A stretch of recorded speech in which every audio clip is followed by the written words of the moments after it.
So a couple of days ago was a pretty good day for Call of Duty gamers. If you're somebody that likes Call of Duty World War II, of course we had that update, we had DLC 3 announced, but if you are one of those people that have been with the franchise for absolute ages, well, you know, Modern Warfare 3 actually was made backwards compatible out of nowhere seemingly for the Xbox One users. Now unfortunately that doesn't cover PlayStation 4 and PC users. You still have to play on your old PS3 or on the PC version if you end up playing on those platforms, but if you have Xbox One, it actually has helped revitalize a lot of the community within Modern Warfare 3. I saw upwards of, whenever it happened, to 10,000, 11,000 players, and it still has probably gone on to grow even a little bit further. I've been a bit busy to jump on the past day and a half or so, but it is something that, of course, it is great to see that sort of resurgence in such a fan favorite and such a great title in the franchise. But that said, it really got me thinking, because we talked about it a little bit in the sense of a brief footnote for what it means for Modern Warfare 3 being backwards compatible, that being something that it probably won't be remastered anytime soon. But then that got me thinking a little bit about the discussion of Modern Warfare 2 Remastered, because that was something that we've talked about before, and actually we saw some genuine hints towards this actually being something that would happen, and since then, well, we haven't seen anything. It's disappeared off the face of the earth. So today I want to talk to you guys a little bit about that conversation, update you all on that a little bit, so we can take a look at what may have actually happened with this. So let's start out with the beginning of this, what stems this conversation, that being the fact that, of course, Modern Warfare 3 is backwards compatible, but also the fact that by being so, it pretty much scratches it off the list of a possible remaster for that title. Now, why that's the case is because there probably are some licensing agreements that come into play that prohibit backwards compatibility if something is on the forefront, like a remaster or something like that, but also just the common business sense idea that if you're gonna resell something, you're not going to want to release that for free to a third of the player base shortly before releasing your paid product, just because, well, that cuts into your sales drastically and therefore also would cut down on the player base that you'd see across that remastered version of it. So in that sense, that is something that I don't see happening. I know that whenever we mentioned this in the backwards compatibility video a couple of days ago, people brought up the comparison of COD 4 being backwards compatible now with Xbox One, but that's something that you have to take into consideration. That was made well after Modern Warfare Remastered was finished with its life cycle, even near 5 months into the life cycle of World War II. So well after whenever Modern Warfare Remastered was done and over with, that's whenever it was made backwards compatible for the original COD 4, not even that updated graphics, those better servers, that theoretically better hit detection and everything like that, better overall, just the original COD 4 was made backwards compatible on Xbox One. So that's something that, again, in that sense, I don't think that that COD 4 backwards compatibility has any real weight as a counter to say that because it's backwards compatible, it's not going to be remastered. I still think that is something that speaks a little bit louder than that of just, say, COD 4 being backwards compatible after the remaster happens, but maybe that's just me being crazy. But regardless, let's talk about Modern Warfare 2 Remastered now, because when you take a look at it, this is the only game that's not backwards compatible of the previous titles, and that's just spectacular, and to me there has to be a reason for that. When you have all these titles, not even just the ones that are iconic in the franchise, but going all the way back to Call of Duty 2, when you have all that laid out as backwards compatible, and then still the only one out of that entire being Modern Warfare 2, to me there has to be some sort of ulterior motive there with that, in which it's going to be something that's reserved for something else, that is not going to be given for free for Xbox One users. Plus, not to mention the fact that we already had some information that indicated we'd get a campaign-only remaster for Modern Warfare 2 that came earlier in the year. Whether or not you buy into that, that's up to you. I personally believe some of those people because I've met them personally and know for a fact they wouldn't publish something if they don't have it on credible information that it would happen. So while it is something that has disappeared since then, I still take those earlier reports with a little bit of merit. So the way that I see this breaking down is 3 different ways, 3 different avenues that Modern Warfare 2 could or could not come down in the near future to maybe distant future. But that's something, let's jump right into that. Firstly, what if it's just dropped out of nowhere? That's one that, while it was set up to potentially have a grand old reveal and everything, that Modern Warfare 2 would be remastered, but only the campaign, while that was something that may have even been scheduled for something to come in that near future after those reports started coming out, after all that backlash, and literally probably what would have been something that would rival that of the Infinite Warfare dislikes on the trailer for the most dislikes not only that Call of Duty has, but that would probably break the internet in that sense. If they were to officially reveal it, then promo it, and then drop it. I don't think that it would have done all that well, so it's very possible that this is something that, because it's going to be only campaign only, they literally just drop it and be like, all right, well, here's this.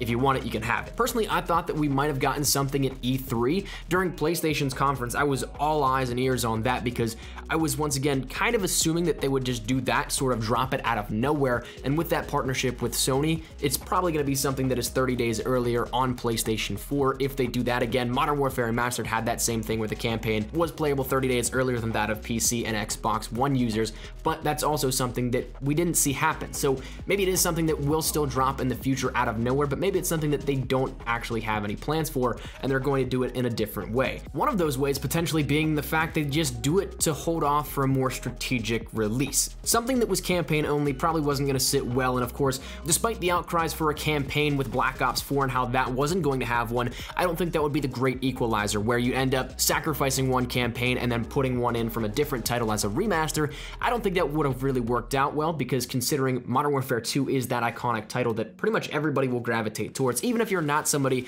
that is actively engaged in the Call of Duty community or the franchise. If you ask somebody randomly on the streets, do you know Call of Duty, they're probably going to name off one of the Modern Warfare titles, Modern Warfare 2 maybe even being that top spot. So instead of potentially just dropping it out of nowhere, maybe they end up holding this off strategically to tie in with what may be Modern Warfare 4 that may be coming next year from Infinity Ward. Now that's something that is, again, very, very much so speculative at the moment. That's the big rumor right now, and there's a lot of things that may point to this, but nothing that actually says definitively, yes, it's going to be Modern Warfare 4, or anything that really just is hardcore evidence that hasn't even been confirmed and is out there, but it's still just that big speculative what if. Some of those reasons come back to, well, firstly, a lot of the original Modern Warfare developers who left Infinity Ward to go to Respawn have actually come back to become a part of Infinity Ward once again. People like Jeffrey Smith, Joel Emsley, Mark Grigsby, Brendan Serrano, John Mundy, Joshua Dunham, Don McCarthy, and Madison Cromwell, they all were at Respawn beforehand, but now they've come back, and a lot of them have senior roles now within Infinity Ward,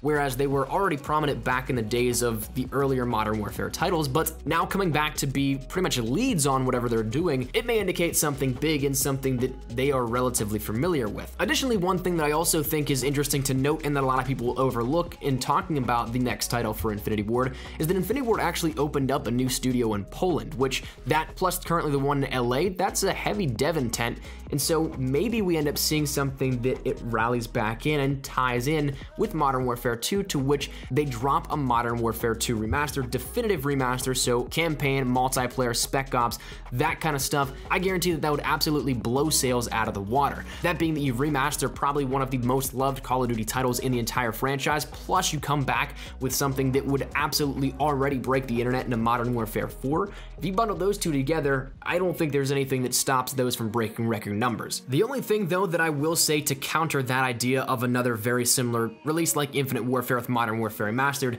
is that I've heard the rumor that even top down, nobody really likes that bundle together because it breaks up the player base in a massive quantity, and that's understandable. So potentially maybe they release that earlier in the year or sometime after Modern Warfare 4 theoretically. Or one thing that could work out is that maybe it is truly just a campaign only remaster, and then we end up seeing it maybe dropping in the middle of Black Ops 4's life cycle. So next year around, say, the April-May timeframe, in which we end up seeing that start to strategically hype up Modern Warfare 4. And that's, again, only campaign in that sense, but the way that I see that working out perfectly is that by implementing, say, in Modern Warfare 4, the storyline of the Shadow Company, the one thing that's always been the glaring plot hole for me in that franchise was the Modern Warfare 2, you kill Shepard, but then you just go on to assume the entire cabal that he's leading just goes away. They just disappear into thin air. But in reality, you could play around with that so much. There's so much you could do with that storyline alone, and then if you tie that into it, the Modern Warfare 2 campaign only remaster, say next year, would be a direct hit. You could tie in Modern Warfare 2 remastered campaign as a direct prequel to that of the campaign in Modern Warfare 4. Now, the third and maybe 50-50 option that I see here with this is that potentially it just doesn't happen at all. Now, the backlash that we saw when we first saw that any reports came out of it being campaign only, maybe it was so great of backlash that it was just something there's no feasible way to implement it and to release it without any real negative repercussions, and maybe it was canceled altogether, or maybe there was no time even in the marketing window that after that thing happened that maybe we end up seeing it just was going to disappear into thin air. Though, I'll be totally honest with you, I can't imagine that's the case, because if the project was really being worked on, that would pretty much indicate that there was some sort of licensing agreement that was struck, probably between Activision and PlayStation, and that means that it wouldn't be able to just be dropped, that it would have to be released at some point in order not to break that contract. So while it is a possibility, I don't think that that's one that we can really definitively say is yes, that's what happened. While it's still a mystery, I think that it will be coming at some point. We just have absolutely no clue or indication as to when. So that said, I think that's where we're gonna wrap it up, because those are my 3 main outlets that I see here with this. And again, with Modern Warfare 3 becoming backwards compatible, it kind of just solidifies that, again, it's just so strange that we've seen hints of Modern Warfare 2 Remastered, but with it being the only game that's not been backwards compatible just yet, it seems like there's something holding out hope for maybe that remaster, maybe definitive, maybe campaign only, whatever it is though, there definitely is something cooking up behind the scenes, at least the way that I see it. So that said, love to get your thoughts and feedback down there in the comment section down below. Do you guys think that it's going to happen? And if so, how do you think it will happen? Or do you think this is totally wrong and we're just thinking way too far into it and it was canceled or would never happen? Whatever it may be, feel free to let me know your thoughts down there in the comment section down below. But hopefully you guys enjoyed. If you guys did, make sure you drop a like down below. And of course, if you guys are new to the channel as well, make sure you guys subscribe so you don't miss a single thing regarding Call of Duty, anything in particular regarding World War II. DLC 3 is right around the corner, so we're gonna keep you guys up to date with all things you need to know about that. And of course, if you guys want to stay up to date with anything else regarding Black Ops 4, Modern Warfare 2, potentially remasters, and all things news like that, hit that subscribe button so you don't miss a single thing. If you guys want to follow me over on Twitter, that's the best place to get connected with me on YouTube, practically live on Twitter. So if you guys want to strike up a conversation, ask me a question, whatever it may be, link is down there in the description below. And also, if you guys want to follow me over on Instagram as well, get a little more active over there. So that link is also in the description below. Got some cool pictures posted over the weekend also, so stay tuned for that. Well, that's it now. I hope you guys have a fantastic day. Thank you all so much for watching. I'll see you guys later. Take care and peace.